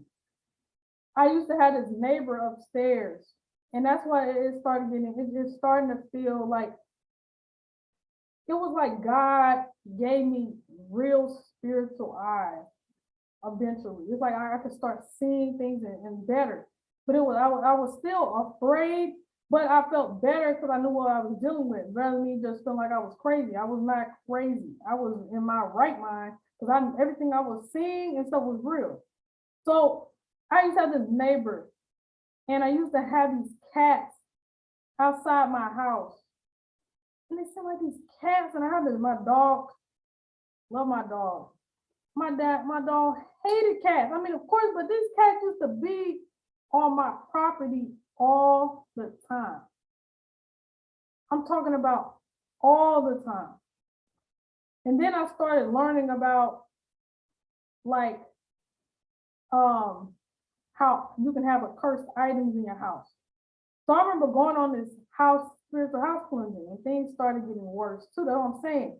When you start applying this word, when you start applying your knowledge to spiritual word, you're going to have a fight because the demon is trying to keep you in covenant with it so he can have a legal right to be there. But don't let that deter you. You're on the path. That's what you're supposed to do. So I remember this I come out on my porch one day, and y'all, I felt like somebody said, "Hey, how are you?" And I have like this huge fence, like on my porch, like you can't see me, but you could walk around my apartment, but you can't see me. You have to enter my gate. So it was this girl. She was new to the neighborhood, and I've been through some stuff. She said, she was like, "Hi, how are you doing?" She had a dog and stuff. And I'm like, "Hey, what's up?" So she's talking me through the fence, and I'm like, "Okay, it's kind of weird." We're talking, I don't even see her face. But it was strange because I was like, "Why is she so close to my property?" So she opened up her gate. Like I opened up my gate, but I didn't invite her inside my house or my gate. It was strange because it was like in her eyes. I was letting my dog out at the time, but in her eyes, I could tell she wanted, like, it was like she wanted something, but she didn't know me. But I was just listening to my spirit, like, "Can I help you?" My dog, he immediately started peeing, like he got afraid. My dog used to be so, I had fear. My dog used to live in fear too. He don't tell me what my poor dog saw, but he used to be very afraid, and he would just pee everywhere all the time, and it was terrible. But being in that environment, I don't blame him. See, he don't have that problem. He don't do that no more. It's very rare. Like, I mean, extremely, extremely rare he does that. But at that time, he just started peeing, and so I could tell if she wanted something, and it was like I had this discernment where I could tell she wanted me to invite her into my house. But when she saw me, she almost got afraid and confused, like, "Oh, wait a minute, I can't deal with this." And I know it's because at that time I was praying prayers of protection. I was applying the blood of Jesus. Okay, do you hear me? I had the form of God. I had the fire of God. I had the consuming, I had the refining fire of God. I had all that going on. And I'm pretty sure she was like, "I don't want to deal with it." And then come to find out later, as we were talking, trying to just get engaged with who she is, she was like, "Yeah, I'm like an ancestral shamanist and blah, blah, all this." Baby, all I heard when you said that is that you're a witch. And I'm going to tell y'all this again. We're gonna break this stuff down. If this is the first time you're hearing this stuff, don't feel some type of way. Pray about it. But I'm telling you, the devil got many names for the same thing. But if you're a lot of these people that herbalists, root workers, shamanists, priestesses, and all the this is right, they witches. And I knew that, and that was the last thing I needed because my husband was working witchcraft on me anyway, trying to make me feel like I was crazy. And I talk about her because this is one that's starting happening too. I said my demonic temperature, it was going up more and more. So my upstairs neighbor, I started getting these cats outside my house all the time. The cats would even come inside my gate. Like they would jump over the fence and feel like they could sleep on my stuff. And I didn't like that either. And I didn't know at the time, but I know now. That's what I'm saying. I started feeling like when it was happening, the cats would just sit outside my house all day. Ooh, and my dog hated him. But I had my neighbor upstairs, and it was something about him that I just never just gave me this feeling like I don't need to be around him, like something ain't right with him. Again, discernment. And I follow that to the T. I have more and more and more stories about how this has happened, but I follow this to the T. And he just gave me this era of like demonic, I don't know what it was, but he just didn't seem right with me. So it was interesting because he started having all these cookouts, like right. So he lived upstairs, I lived downstairs, so he had to have a cookout downstairs and it'd be like right around my apartment. And the lady that owned, like had the cast that used to stay outside my house, the girl that's talking about she's a shamanist, and him and my ex-husband used to all hang out all the time. It was like creeping me out.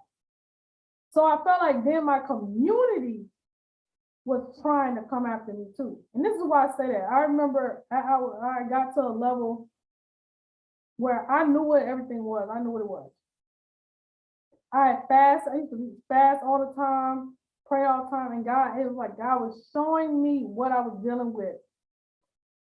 And literally the neighbors were they were trying to, they would always cook stuff. I ain't want none they cook. See, a lot of y'all dealing with witchcraft, and y'all don't know it, but y'all done ate something from a witch and y'all's life is messed up because of it. And when that girl, and it was something about it. It seemed I could almost see spiritually, like they were trying to, like my husband was like, "Hey, you want this food from our neighbors?" Let me tell y'all something. My husband not dumb. My ex-husband is not dumb. Okay. My ex-husband knows I like to cook. I cook all the time. So why would I need food from someone else? Y'all, it was very strange because then the other two ladies was like, "Hey, you don't want anything to eat? You sure? You should. We'll make you." I was like, "No, I'm fine. I'm good." And I know they used to think I was like snobby and stuff, but no, I'm telling you, spiritually, God already shown me where they were coming from. You got somebody, I have one lady, I'm like pretty sure she practiced witchcraft because her cat will always wander to my house. A girl that already is a self-proclaimed shamanist, and this other guy, he gave me this vibe, and then my ex-husband, I was like, I don't know what they put in this food, but I'm not about to eat it. And I did it. And then the anger, yo, this how you, and I'm gonna tell y'all, that's a clue that you did what you were supposed to do. Because they were like really angry about it. Like it's normal for someone to not eat somebody else's food that they don't know. But that my ex-husband was trying to get me to eat. So I was like, I'm fine, I don't want any of that. I'm good. So fast forward, again, the climate is hot. So my church, the cult on another level, my neighborhood, another level. Now it was at the time, again, my guy friend I used to work with, we used to take him to work. I used to take him to work. My husband would have me pick him up, take him like whatever, because he would come up, we worked at the same place, so we just pick him up on the way. So he called me one time, right? I remember it was late. We got off late. He called me right after I dropped him off. It was like late night, or he texted me, he said, "Are you okay?" And it was strange, but I kind of knew what he meant. And then my mom called me, but I was asleep. My mom called me again and again, and I was like, yo, something happened. That night, him and my mom had a dream that my ex-husband was killing me, or he killed me. And the sad thing is that I already knew in my spirit, and I almost considered, yeah, I know he's gonna kill me. That's what I had made peace with it, but I knew that I was in the right direction on getting free from it. So I I remember things went on another level. I started fasting and praying spiritual warfare prayers after that, because I at the time I was highly depressed, extremely fearful. Thank God the anxiety attacks and stuff had stopped, because I had put up a standard against that and all that. But yo, I felt the walking through the valley of the shadow of death. That was me. I felt like I had the Grim Reaper walking behind me all the time. I always felt this cloud over me, like of death. I felt like either I was sick or something. And I'm gonna get into that later. That's why I said, y'all, I've been through some stuff. Like, I felt like something was gonna happen to me. I felt it. It was like a pending thing. And for two people in the same night that had the same dream, and they thought I had died. I knew I had to go on another level. So I fasted like I never fasted before. I went on a fast. I prayed. And then it was a course of events. I'm trying to wrap this testimony up, but it was a course of events where at the time, my husband stopped coming to church, because he was just, at that point, he didn't care. He was who he was, so he didn't have to fake. He didn't have to fake for them. And I was traveling, y'all. I was in a cult for real. I was traveling 4.5 hours every week just to go to church, because the church here in Houston shut down, and then I was going to Dallas every week to meet with the headquarters church, and they thought it was normal. Blink, blink. Like, no, it was no. That was crazy. 4.5 hours, and they weren't paying my gas. And like, no, I was doing like I was that web. So I remember leaving this church. And I used to just be at peace. I used to love going to church by myself, because all I did this entire season of my life, I'm talking about even at work, I had my headphone in, and I'd be listening to sermons, teachings about spiritual warfare. I'm talking about all day, almost every day. I'm talking about every single day. That's all I want to listen to. I was trying to figure out how to get out of my situation, because it was a life and death thing at this point. I know that my husband was like, something was happening where he was going to try to kill me. I know this. I know these different things were happening. And I was freaking out. But I knew, because not only that, my ex-husband at the time, he turned on my guy friend, and yo, he had like threatened to kill him. Like, he was like, I'm gonna, like, he thought me and him had something going on. Like, we were sleeping together. We were not sleeping together. And the crazy thing, again, my ex-husband told me to do these things. So, no. And so when I knew that he had a spirit of murder, I was like, oh. And I would see sometimes how he looked at me with a sense of hatred. I used to be so afraid, but I have got past fear, and I started having courage. And I was like, I'm not about to die in this house. I'm not about to die by his hand. So I'm leaving church. Like I said, I used to listen to stuff all the time, videos, and I was listening to Jenny Weaver's testimony about how she got delivered. She got demons cast out of her. And this is the first time, like, I had been learning about demons. I had learned about generational curses and witchcraft and all this, but I had never put two and two together that I might have demons too. But listen to her testimony, so powerful. It was like when she started talking about how she had demons, I started hearing my demons talk. Like, they started getting agitated. Like, I can hear, like, I was like, oh my goodness, I might have demons. I was listening to Naja Austin. God, it's funny how God works. Me and her are friends now, we're good friends. But her testimony helped save my life too, because she was talking about witchcraft and things that you need to get out. So I started fasting. I started doing spiritual house cleansing. And at that time, I made a stand that I'm going to take over my house. So I'm leaving this. I'm listening to this. Now it's entered in my soul. I need to get deliverance. I need to get demons cast out of me. But then it was like almost around the same time, God struck me with an open vision. Like I'm driving down the highway and I see my entire church look like the cast of the Walking Dead, y'all.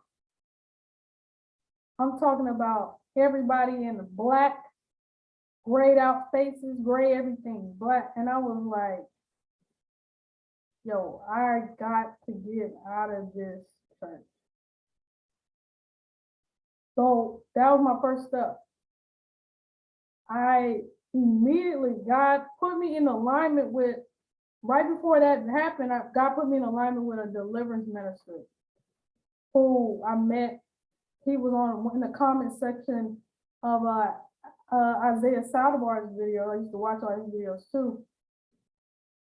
And we started doing sessions. We did some sessions together. Y'all.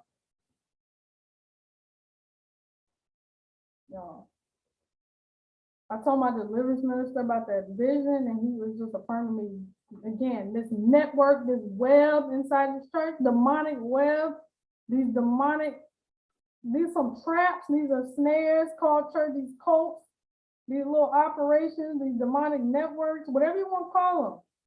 He was like, you had that vision, you better listen to what God's showing you. Because for me, when I saw it, I immediately was like, I'm never going back. Like, it wasn't even a hard conversation, but I knew it had been things that happened up to that point in the church that I just was already displeased with. I was going to church and I wasn't even listening to the service. I was working the church service through live streaming, and I was doing live streaming and doing a website, but then I was also having my own Bible studies like while they're doing the service, because it wasn't anything that felt like it was relevant to me. I didn't feel anything. So it was crazy because I was dealing with all that stuff, and I left the church. Y'all, when I tell you they were hot, again, let me drink this water, y'all. Again.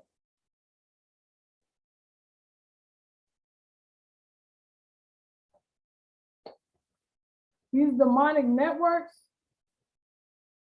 I left one network and it was like people I had never talked to in years at the church. Didn't have a relationship. Came out of the woodworks to try to get me back in the church, to try to contact me. And I knew spiritually that I couldn't deal with it because my bishop, my elder at the time, basically said I wasn't a child of God. He basically was again trying to manipulate, control, dominate me, and put me in fear of leaving church, because I left very abruptly. I wrote a professional letter of resignation and denounced myself from that church or that cult, really. And I'm telling y'all guys, and this is how bad it is. To this day, I still have some of those members of the church still trying to contact me and stalk me. They be trying to follow me online. Y'all can go out and follow me all you want online. I have no problem, because let me tell y'all something. I'm telling the God honest truth that is not a real church of God. That's not a church of Jesus Christ at all. And so I'm talking about, guys, the church had about 4 locations. Members I ain't even talked to, never had a relationship with, and 2 out of the other locations was reaching out to me. It was absolutely insane. That's not normal. But it's because I was breaking away from that demonic system, that web. So now it was just me and my ex-husband. I go through a deliverance. Right before I go through a deliverance, around that same time, I'm telling you, it was almost this time last year. And it's amazing how God can catapult you. And that's what he did in me. Catapult you to another level. But I'm saying around this time last year, all this was happening. So I'm coming out. I find stuff on my husband's phone.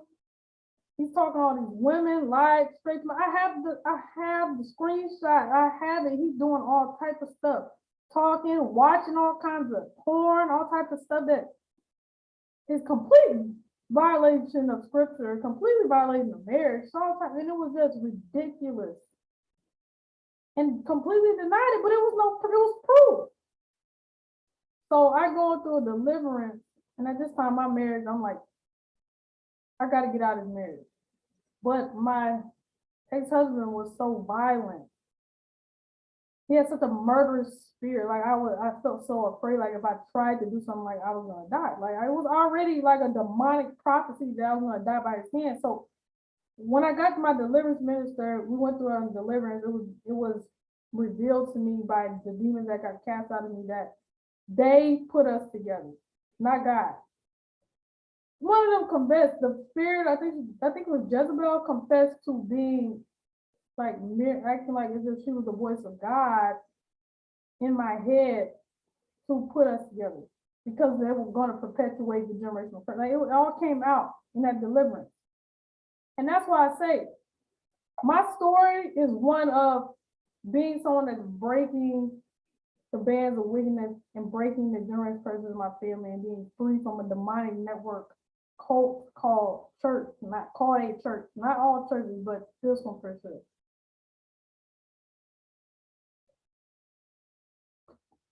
And so I went through that deliverance. God, after revealing those things, I didn't realize how much I was, how demonized I was, because I used to be so confused. Like I feel like I couldn't make a decision for myself at all. I feel like I had to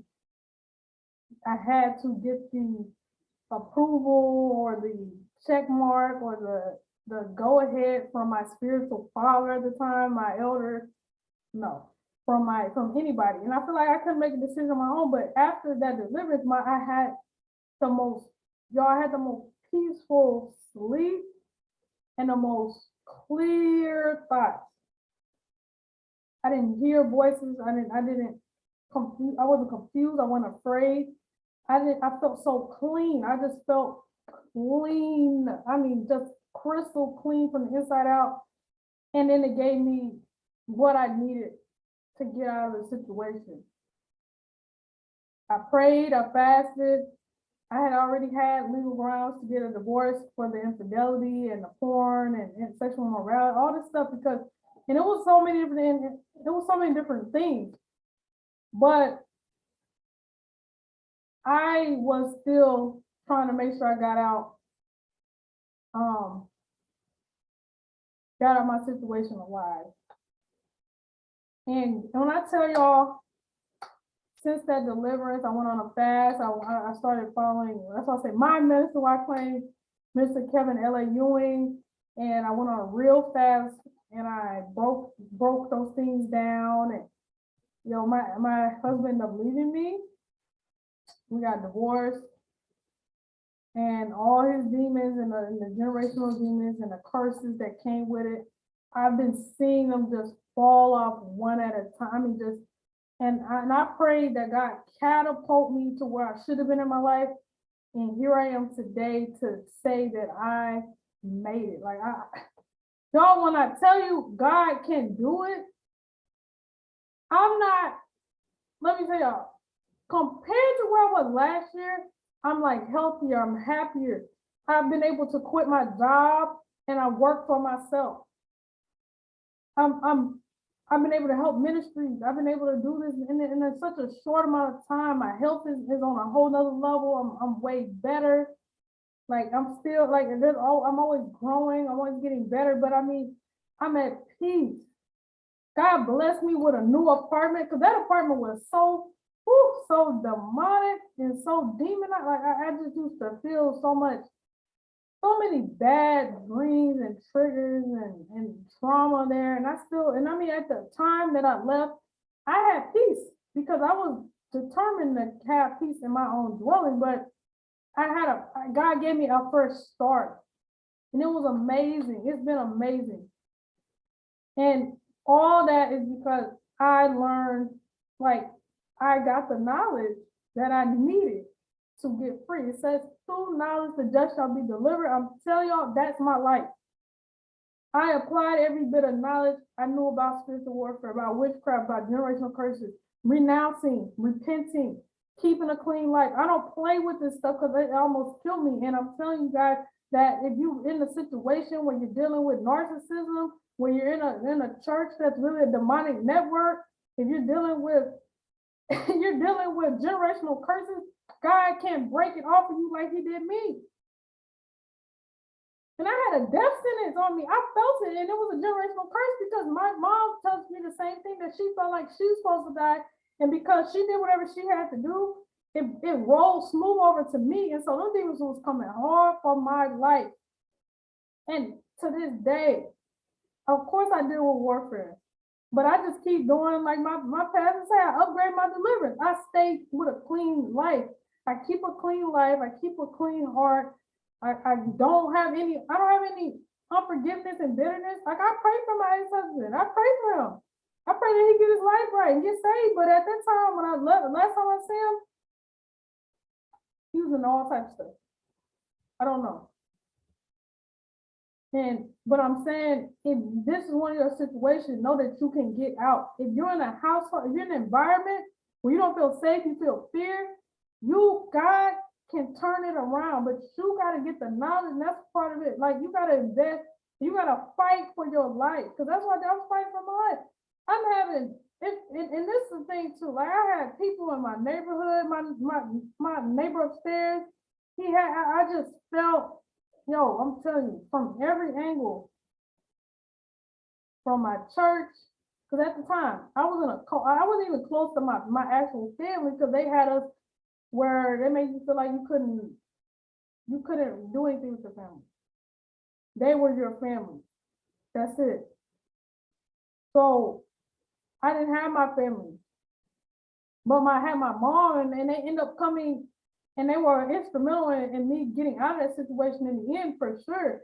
But mentally, I didn't feel like I had them, because I had already detached myself from them, because I was with this cult. So I'm coming out of this cult. I'm coming out of my neighborhood, so like all these different demonic people around me, my husband, somebody living in my house, and then it even turned out my guy friend turned on me too. So it was just all these different things. There was all these different things that were happening that were meant to be my downfall, meant to kill me, meant to take me off the path of Christ, meant to take me out, make me feel like I couldn't hope. But God, I remember this was an instrumental scripture that God placed in me. He illuminated to me. He spoke it to me. When I read it, it brightened up my soul. I knew he was talking to me. It was that rhema word. It kept me through, and it was Jeremiah 29:11. I know when I read that, I was like, oh, God is talking to me. And he was. He said, because it says, I know the plans I have for you, to give you hope in the future, not disaster, give you expected end. And I applied that, I spoke that, I declared that over my life. I did that. And I was just so thankful, y'all. I'm just so thankful. I'm overwhelmed, like, I'm trying not to cry, like I'm in an overwhelming amount of gratitude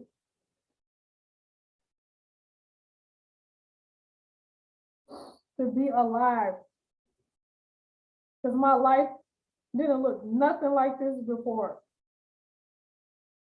But I felt like God wanted me to share my testimony, because you have to know that if you're going through what you're going through, number one, you're not alone. And number two, you're not the only one would not be the first one to have to overcome what you're trying to overcome now.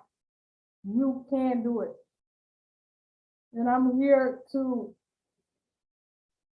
help. I'm here to be a blessing. And I just thank God. And so thanks guys so much for following me and during this entire journey, me sharing my testimony.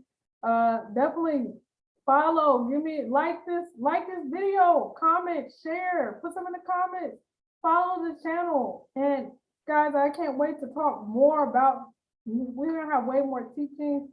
Kamaya K Ministries this is my personal ministry God has given me.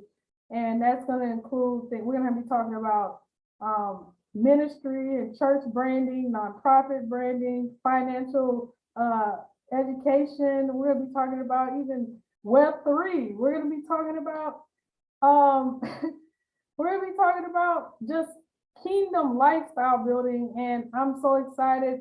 As you can see, my brand, Devout Designs, that's the brand that I've been working under. And it's really been about, like I said, holistic branding. This is what I do. I've been doing this for years. I've had the privilege of working with a lot of ministries, nonprofits to help get their brand up to date, for them to get logos and websites. And we're gonna have so many amazing things. We're gonna be talking about a lot of just life here. And I want to just build a community with you all where I can share my life. You can share your lives as well, and we can come together and pray. We can make things happen in the kingdom, and then also be a part and listen in to me and my mom's podcast, the Overcomers Club, where we talk more and share more of our testimony. So again, love you guys. Thanks so much for watching, and until next time, God bless, and just know that you can too overcome. All right, guys. See you later, peeps.